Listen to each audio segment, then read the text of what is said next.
And welcome back, welcome back. It is a cool Wednesday morning, hump day.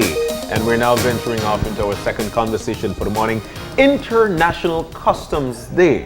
And we've got senior customs officers in to talk to us about it. Emelda Cocom is here along with Lorin, Frazer. They're both senior custom officers. Guys, good morning and welcome. Morning. Good morning.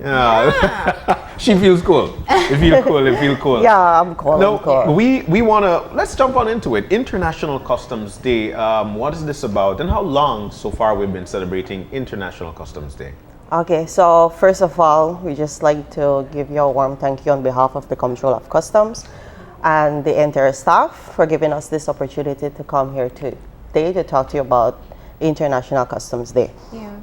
So, like you mentioned, on the 26th of January, every year, the World Customs Organization and its 183 member Customs Administration worldwide celebrate International Customs Day. Now, for you to understand what is it, I just want to give you a brief history of what is World Customs Organization. Sure. So the World Customs Organization, and you will probably hear us just referring to it as WCO.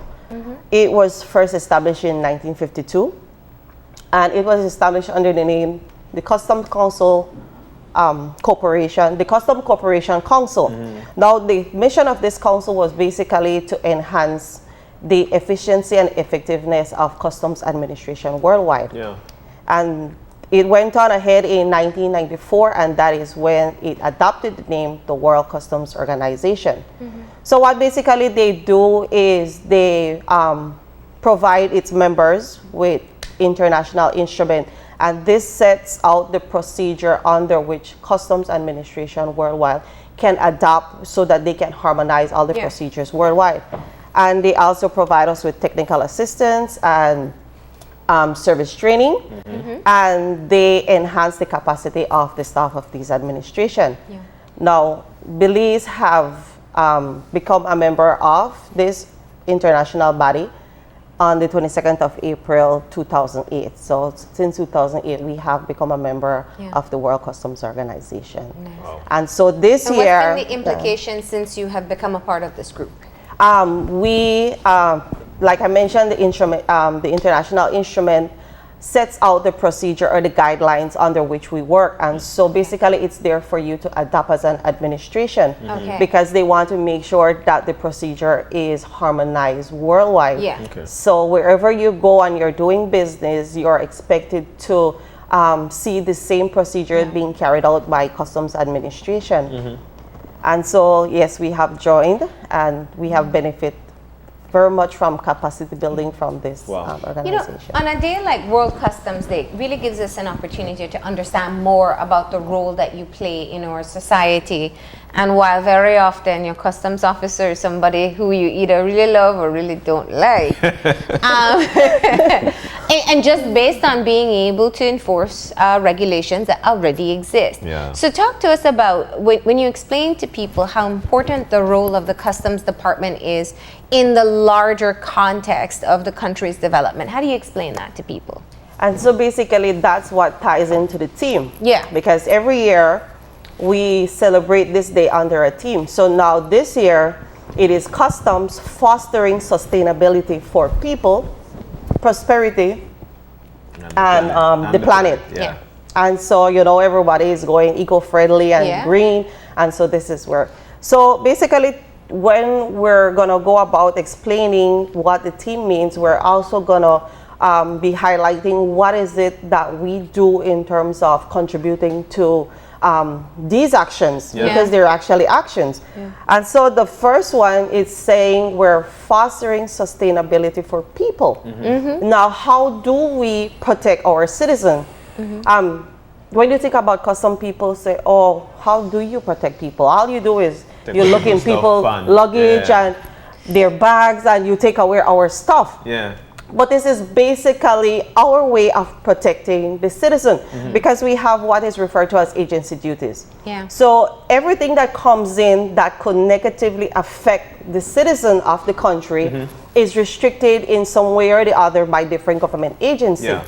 And so we have to make sure that we have this very tight interagency cooperation. Yeah. So, like for instance, the Belize Agriculture and Health Authority, they are specifically responsible for plant and animal health.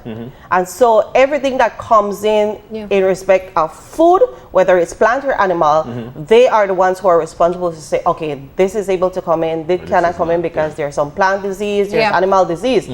So we are the frontline officers, they're at the examination port, and we have to make sure that these approvals are in place before we release this cargo, because we don't want these food to be to get on the market and then people get contaminated, and then you know, it's the health of the citizen.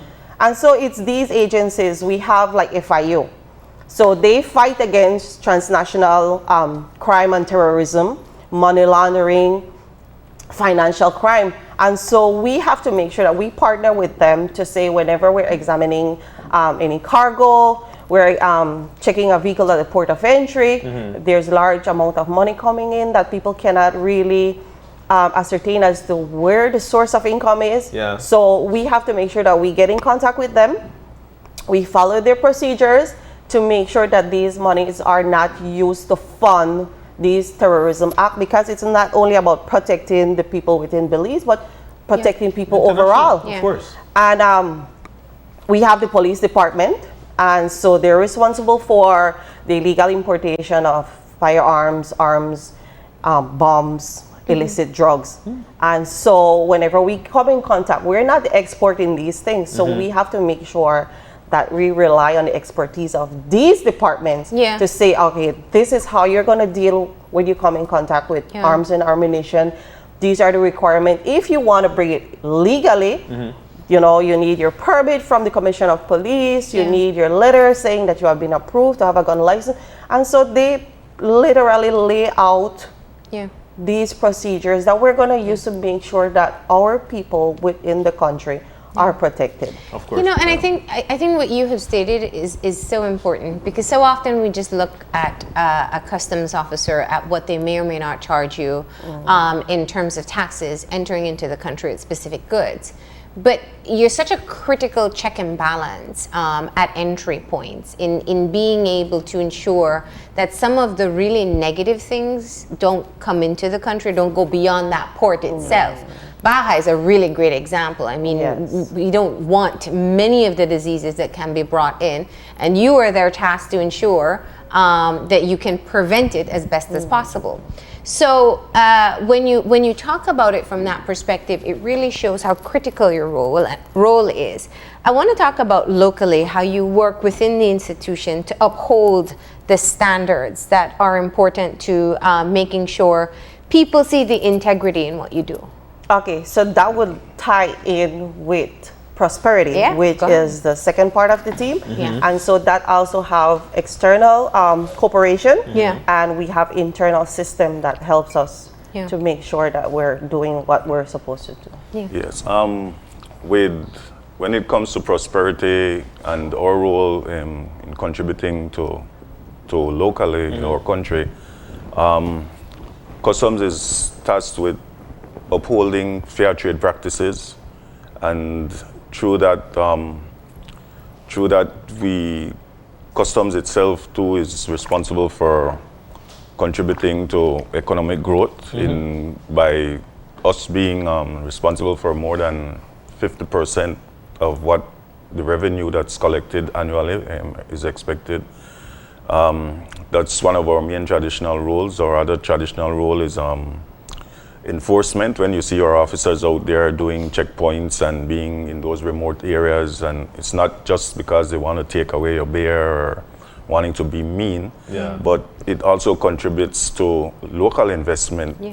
For example, your Boyne and Boyne group, who employs many people, right? Them giving them locals opportunity to have their jobs. So that's one way, and also in them fostering prosperity and trade practices,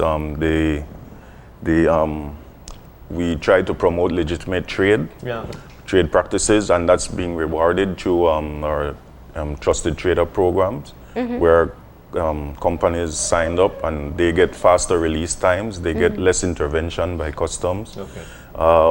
We also, from within our own mechanism, we have faster release times eventually saves companies or businesses time in storage costs and stuff like that. And so the inception of Asikuda allows faster declarations, faster payment opportunities. Yeah. And we also support other agencies such as the Beltrade, which deals in their small business development center with their micro, small, medium enterprise operations, where we support them in technical support with they're promoting packaging materials to reduce the cost for local investors. Yeah. So we promote investment in that way. Also, we support the Directorate of Foreign Trade, who try to seek market access for local producers and stuff, traders. With when we support them in bilateral agreements, when they go to negotiate bilateral agreements, your regional agreements such as CARICOM. We recently participated in trade negotiations, I think, out there in Taiwan. There's currently negotiations taking place in Mexico, and these entities rely a lot on what customs technical support. So, and that's how we promote growth or economic growth. And we also have internal thing to try to prevent commercial fraud, such as under invoicing and stuff like that, where or valuation sections, they try. It's a hard thing, but we try our best with what we have. Definitely. You know, that's one of the things, because people try their best to weave what customs actually levy on. I think the relationship between the populace and customs must be one together. It has to be 100. Because people still see customs officers as basically the enemy. Like you see them, they want to take away your thing, they want this and want that. And I think people need to understand, especially the economical aspect of things, that if you bring something from across the border and you try to smuggle that in, somebody is being danged at the bottom of the chain. And like you mentioned with Bowen & Bowen, it's over 1,500 employees that they've got. So if you bring things in, it actually knocks that part of things as well. Now let's talk about... But it's also looking at the issue of equality. And I think we don't talk about that very often. While I may have the luxury to travel and purchase something at a reduced cost, someone in Belize who didn't get the chance to travel, even just across the border, has to pay the tax on it. And it's only fair that we have the same price that we're paying. Do you think people see that as the bigger picture? No, and that is the reason why we like to take this opportunity to inform people of what is it that we do. Because basically they figure we make up these procedures as we go along and we're just trying to be mean. But we do it not only cater to people, but we contribute to economic development. And in terms of economic development, we have to make sure that the government are getting their fair revenue. Because the revenue that they receive is put right back into society, the building of the schools and the hospitals and different things. So it's not just giving them money, but money that would go back into society. And protecting our local investors to make sure that the business can grow, to make sure that they can provide jobs. And these are some of the things that they don't look at when we're telling them, no, you're not allowed to bring this in, you're not allowed. And then basically, what is it? It's government, it's an activity that we're doing, because like I said, our primary function is collecting the revenue and protecting the revenue. And so when you're dealing with items that need that are restricted, it's a supplies control function. And so when you're bringing items that are restricted that depletes the ozone layer or are detrimental to the environment, it's a Department of Environment, and so we get the blame for doing all these functions on behalf of these other agencies. But we understand the reason why we do it, and we know what's a contribution to our country. And so it makes it easier for us. But people not understanding doesn't make it easy. Look, the educational aspect of things must comes in, and this is where we always have the problem of the populace not understanding the rule of the customs or departments in a whole. Which brings me to ask, being that we've got International Customs Day coming up, which is what date? January 26th. And what's going to happen on that day? So it's the 26th, but the 26th is on a Sunday. So what we had decided to do was to start our week of activities starting on Monday and culminating on Friday. So on Monday we had the opening prayer service with the staff. So in all things you do, you need to give thanks to God. That's right. Waking up every day and having a job to put food on your table. So that's what we did. Yesterday we coordinated with Sister Cecilia Home, and a couple staff members went and helped in the preparation of the food and the serving of the food yesterday. This evening, we're partnering up with Salvation Army, and so we're going to be dealing with the preparation of the food, and then later on at 8 p.m. we're going to be out there serving the food to the homeless. So that's part of our social activity, giving back to the community. Tomorrow is for the staff, so we're having a social. So it's giving back to the staff now for the hard tasks that they do every day. And on Friday is the reason why we're here, which is our customs information fair. Nice. So like the tax fair, it is a customs fair that is open. It will be at the Civic Center in the parking lot, and we're starting at 9 a.m. And after the opening ceremony, we're going to be having, we're inviting everyone to come and visit our booths. We're going to be having the different units within customs. So if you want to learn about valuation, maybe you want to bring in a vehicle, if you want to know how many taxes or what type of taxes you pay when you come in through the borders or the airport, what you're entitled to, what is restricted, what you're not supposed to bring, what you can bring, what your allowances. All these, the booths are out there available for all these questions. But because of the theme that we are fostering sustainability for people and the planet and prosperity, we're also inviting those agencies that are closely linked with the team. So we're looking at BAHA, the Department of Environment, especially the Department of Environment, because they're phasing out the single-use plastics. And so people do not understand, well, I'm hoping that they're understanding what's going to happen or the implication of this phase out.